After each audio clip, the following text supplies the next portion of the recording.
how can I move through the world and be in relationship to myself and to other people in a way that feels authentic and right and true for me, outside of the various sources of influence and power that we can't help but also internalize, which then in turn clouds our sense of ourselves, our clarity about who we are.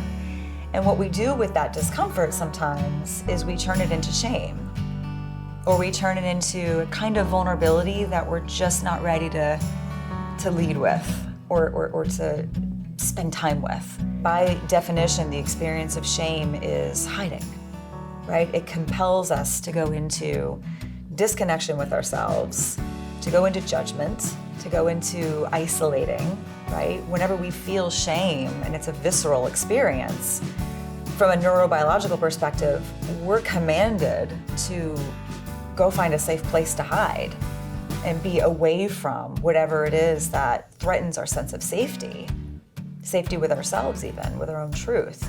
So shame is a really powerful force. It's probably just as powerful. In fact, I often say that shame and fear are sort of like best friends or conjoined twins. They kind of go together. It creates this really compelling story of, I have to avoid this thing that I'm starting to know about myself because it won't be okay. I won't be okay. And so then we end up seeing people get married at a very young age to, the person they're supposed to be interested in. And then, folks may have an awakening that tells them this may no longer be the choice that fits for me in my most authentic self. Authenticity itself is something that I think is fluid and evolves over time.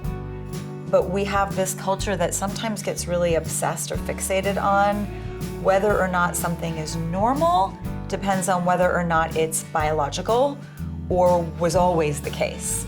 We have a really hard time tolerating this notion that people might change their mind about the choices that they made or the way they understand their identity. The truth is that there are some aspects of identity that are a little bit more complicated than we're comfortable with. There is so much data about the genetic components of any number of individual traits.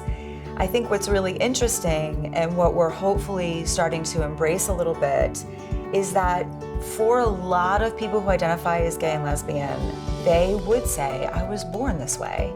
And they were, right? Some people are born with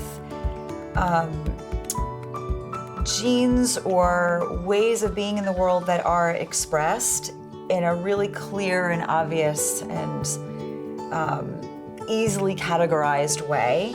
Some people aren't, right? So this is the piece about fluidity. Some people may be born with a genetic predisposition to be curious and to be more expansive and more fluid in terms of how they experience or express sexuality.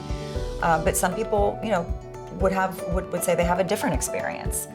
So, a great example of this, in popular media and a wonderful sort of resource for people who are grappling with these questions is Glennon Doyle's story of her and Abby Wambach, right? That she wouldn't say necessarily, I was born this way, but that she kind of came into more of a complete and deep understanding of the complexity of her being through her experience, right? Both are valid.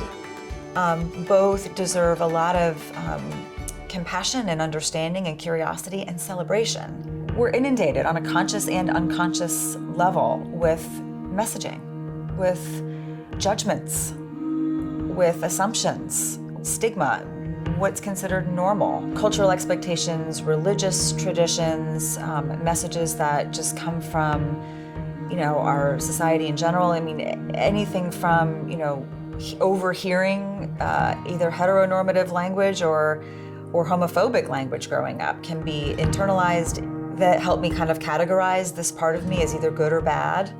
We don't give the space for there to be difference. And, there's difference even among groups of people who are already feeling different, right? There's as much variation in the gay community as there is anywhere else, right? So we have to start being more comfortable with flexible, fluid, sometimes ever-changing concepts of who we are. Kind of like a neurological ambivalence.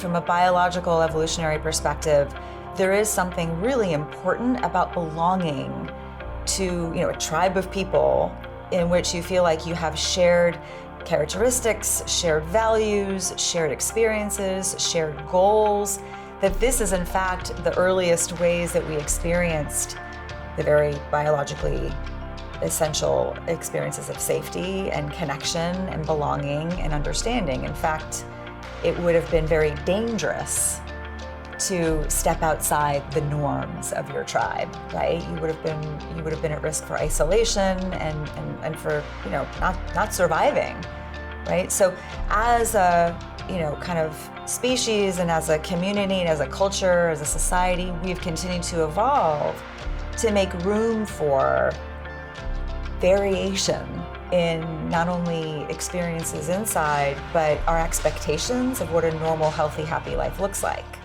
So there's both. We have that ambivalence. I want to belong. I want to be just like everyone else.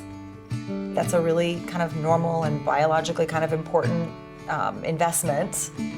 And we have the need to experience novelty and adventure and to be off on our own, to experience autonomy, to try new things, to go outside the box, to not conform all the time. And so sometimes those two things really conflict with each other and create a really intense internal conflict.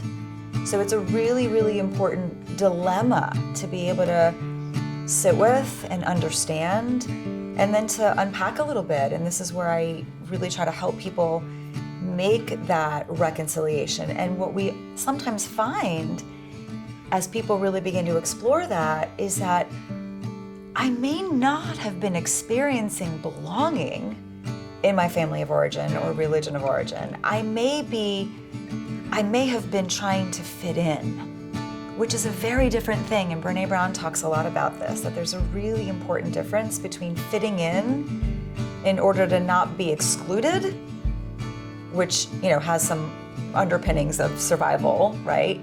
Versus what does belonging mean for me, right? I may not feel belonging in the culture that I fit in with. And how do you reconcile that? So it's a journey that requires a lot of courage, a lot of really hard truth-telling, and it also requires a person to be willing to consider the possibility that you may have to find a different place for belonging than you were hoping to find in your family or in your religion or in your culture.